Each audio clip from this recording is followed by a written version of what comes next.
According to reports, the Snyderverse is about to be restored. So I suggest you start bookmarking and screenshotting posts before certain individuals start deleting them. Because there's been a massive development that has made it possible for Zack to not only finish Justice League 2 and 3, but finish everything. And he has the financial backing to do it. A seismic shift is about to happen that will not only change DC forever, it will change the entire entertainment industry.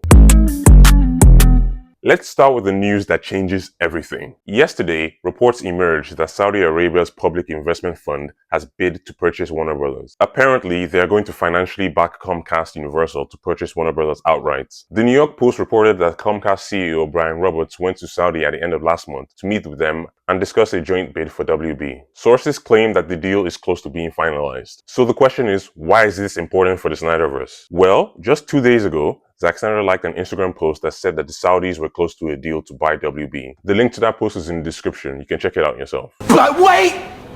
There's more! It just so happens that Turki Al-Sheikh, the chairman of the General Entertainment Authority in Saudi, is a fan of Zack Snyder. And it gets better. He's the financial backer behind Snyder's UFC movie. So if the Saudis purchase WB, not only will Zack get to do Justice League 2 and 3, they might just appoint him as the head of DC Studios. This is why Zack isn't holding back anymore. He keeps sharing Snyderverse photos, despite the backlash from haters. He doesn't give a f anymore. He is rallying fans to show the man. There is another angle with Universal as well. Reports suggest that Universal will also be interested in restoring the Snyderverse. Christopher Nolan is currently Universal's golden goose. They are giving him anything he wants. It is being reported that Nolan will team up with Zack Snyder as an executive producer like he did on Man of Steel, but this time on future Snyderverse projects. The article states that regardless of who buys WB, James Gunn is out at DC. His time has run out. His contract ends in less than a year, and there's no renewal deal on site. The DCU is over. If these reports are true, it means that Henry Cavill, Ben Affleck, Gal Gadot, Jason Momoa, and the rest of the Justice League cast will soon return as well. The Snyderverse is coming back, and there's nothing the haters can do about it but cry. But before we celebrate, let's talk about why this matters so much.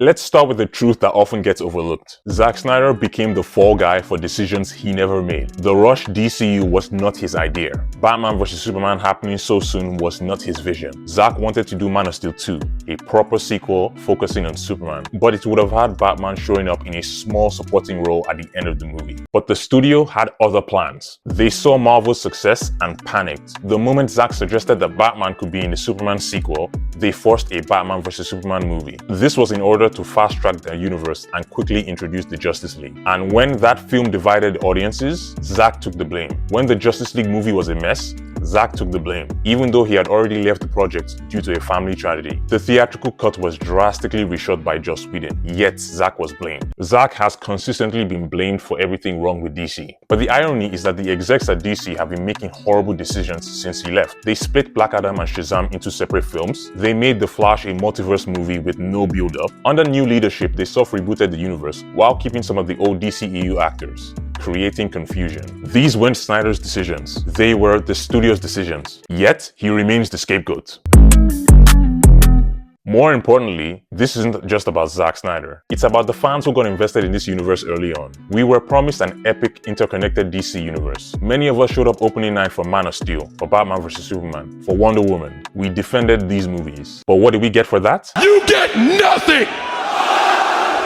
We got years of disappointment, constant course corrections, projects announced, delayed, and eventually cancelled. We got a universe that never felt cohesive. And here's what DC doesn't seem to understand. The Snyderverse hangs over them, haunting them like a ghost. No matter what new project they announce, the conversation inevitably returns to what about the Snyderverse? And yes, it's mainly Snyder fans that drive this dialogue, and that is because it's passion in the face of disappointment. This keeps happening because fans remain hopeful. They're hopeful because DC continues to struggle. There will be no conversation for the return of the Snyderverse if these movies were making $1 billion. As long as DC projects continue to underperform or fail to connect with audiences, fans will look back at what could have been. The Snyder Cut proved that there was something here. There is a vision worth completing. It trended worldwide. It broke streaming records worldwide. It showed that the demand is real, and that hope isn't going anywhere as long as DC keeps stumbling. So here's the reality that DC needs to face. If they don't want the Snyderverse hanging over their heads, then they should restore it. Think about what this will accomplish. Firstly, it would break the internet. The Snyder Cut's release was a cultural moment, but finishing this story will be even bigger. Zack still wants to do it. He's ready and willing. The story is mapped out. This isn't a pipe dream, it's actually achievable. Secondly, it would be cathartic. It would right a wrong from a decade ago and give fans the closure that they've been asking for. It would generate so much goodwill for this studio, because right now, there is a divide in the DC fanbase. Restoring the Snyderverse wouldn't alienate other fans. It would show that DC actually listens and respects their fans for their emotional investments. The Snyderverse isn't going away. The passion is still here. The demand is still here. And this time, we are closer than ever. So now is not the time for pessimism or negativity. Today is November 17th. A massive fan trending event is going on right now. So go on Twitter and tweet Restored Snyderverse. Go on our Snyder Cut on Reddit and post Restored Snyderverse. Go on DCU Snyderverse Facebook group and post Restored Snyderverse. The time is now, and you are not alone. Let me know what you think down in the comments. Do you want the Snyderverse to be restored? And if you're new here, don't forget to subscribe for more DC content. Thanks for watching, and I'll see you next time.